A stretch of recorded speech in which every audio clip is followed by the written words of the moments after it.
The Ford Fusion uses a two-stage latch system for safety. First, locate the hood release lever inside the car, typically under the driver's side dashboard. Pull the lever until you hear a click. This disengages the primary latch. Next, go to the front of the car. Slide your hand under the hood's front edge to find the secondary latch.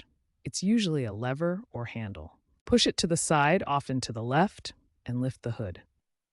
Finally, secure the hood using the prop rod or strut to keep it open. Remember to park on a level surface and turn off the engine before starting. If your hood won't open, the latch may be corroded, especially in humid climates. Try spraying lubricant, like WD-40, onto the latch mechanism. Gently tapping the latch with a rubber mallet can also help. Regularly lubricate the latch every 12 months to prevent sticking. Always double-check that the secondary latch is fully released before lifting the hood to avoid it slamming shut. For hybrid models, exercise extra caution around electrical components.